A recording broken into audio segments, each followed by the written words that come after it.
আরও কি ভাঙছে কালীঘাট তৃণমূল, সেই প্রশ্ন ইতিমধ্যেই উঠছে। কারণ যেটা জানা যাচ্ছে যে এবার মমতা বন্দ্যোপাধ্যায়ের হাত চড়ছেন দলের আরেক সাংসদ রাজীব কুমার কি এবার বিরোধী শিবিরে, সেই প্রশ্ন থাকছে। কারণ সাংসদ কাকলি ঘোষ দস্তিদারের পোস্ট ঘিরে জল্পনা তৈরি হয়েছে। কেন্দ্রীয় জলমন্ত্রীর বৈঠকে ছিলেন কাকলি ঘোষ দস্তিদার এবং রাজীব কুমার। সেখানে কাকলির সঙ্গে আলাদাভাবে কথাও হয়েছে রাজীব কুমারের। 21শে জুলাইয়ের মঞ্চে দেখা গিয়েছিল রাজীব কুমারকে। আপনারা জানেন যে কালীঘাটের 21শে জুলাইয়ের মঞ্চ, সেই মঞ্চে দেখা গিয়েছিল রাজীব কুমারকে। শহীদ স্মরণের 15 দিন পরেই কাকলির সঙ্গে রাজীব কুমার, সুখেন্দু শেখর, প্রকাশজিৎ বড়াইক এবং সুস্মিতা দেব। ইতিমধ্যেই রাজ্যসভার 3 জন সাংসদ আগেই কিন্তু দল ছেড়েছে, তারা বিজেপিতে যোগদান করেছে। এবার কি তাহলে সেই পথেই হাঁটছে রাজীব কুমার, সেই প্রশ্ন উঠছে। কারণ আরও একবার জানাই আপনাদের যে সাংসদ কাকলি ঘোষ দস্তিদার, যিনি ইতিমধ্যেই এনসিপিআই এর সাংসদ, এনসিপিআই এর দলে নাম লিখিয়েছে নিজের, এবং সেই কাকলি ঘোষ দস্তিদারের একটি পোস্ট, এবং সেই পোস্ট ঘিরেই কিন্তু জল্পনা তৈরি হয়েছে। কারণ কেন্দ্রীয় জলমন্ত্রীর বৈঠকে ছিলেন কাকলি ঘোষ দস্তিদার এবং রাজীব কুমার। সেখানেই কাকলির সঙ্গে আলাদাভাবে কথা বলেছেন রাজীব কুমার, এমনটাই কিন্তু জানা যাচ্ছে। এই বিষয় নিয়ে আমরা আরো বিস্তারিত জানবো। আমাদের সঙ্গে টেলিফোন লাইনে রয়েছে আমাদের স্পেশাল করেসপন্ডেন্ট সুকমল ঘোষ। সুকমল, কি জানা যাচ্ছে এবার কি তাহলে কালীঘাট তৃণমূল আরো নিঃসঙ্গ হতে চলেছে? দেখো, তোমাকে বলে রাখি যে তুমি জানো যে গত 21শে জুলাই মমতা বন্দ্যোপাধ্যায়ের সঙ্গে মঞ্চে কিন্তু দেখা গিয়েছিল এই রাজীব কুমার, প্রাক্তন আইপিএস অফিসার, যিনি রাজ্যসভার তৃণমূল থেকে নির্বাচিত সাংসদ।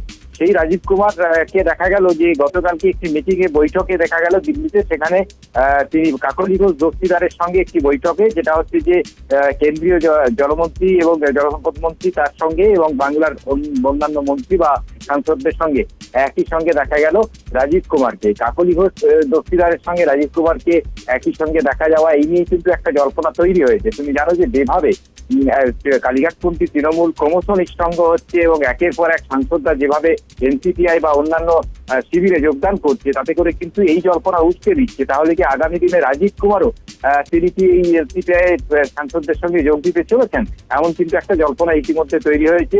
যদিও এখনো পর্যন্ত এই বিষয়টি নিয়ে কোনো পক্ষ থেকেই কোনো সুস্পষ্ট বক্তব্য পাওয়া যায়নি, তবুও মনে করা হচ্ছে যে জল্পনা যেহেতু একটা তৈরি হয়েছে যে রাজীব কুমার, এই প্রাক্তন আইপিএস অফিসার, তিনি রাজ্যসভার তৃণমূলের সাংসদ, যাকে মমতার 21 জুলাইয়ের মঞ্চে মমতার সঙ্গে দেখা গিয়েছিল, সেই রাজীব কুমারকে দেখা গেল আবার দিল্লিতে কাকলি ঘোষ দস্তিদারের সঙ্গে একসঙ্গে বসে তারা বৈঠক করছেন বা মিটিং করছেন। কাজেই কিন্তু এই ছবিগুলোই কিন্তু একটা অনেক কিছু সিনারিও বদলে দিতে পারে হয়তো আগামী দিনে রাজনীতিতে। হয়তো তার জন্য আমাদের অপেক্ষা করতে হবে, আগামী দিনে হয়তো রাজীব কুমারও এই এনসিপিআই বা এই কালীঘাট বিরোধী তৃণমূল কংগ্রেসে যারা রয়েছেন তাদের সঙ্গে যোগদান দেন কিনা, সেদিকে আমাদের দেখতে হবে যে রাজনীতি কোন দিকে যায়। ধন্যবাদ সুকমল।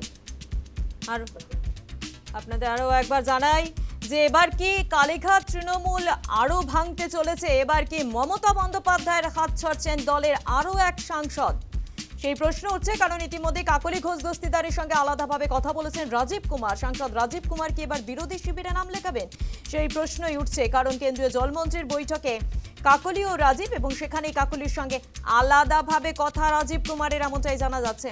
দুটি ছবি আপনাদের দেখানো হচ্ছে, দেখুন।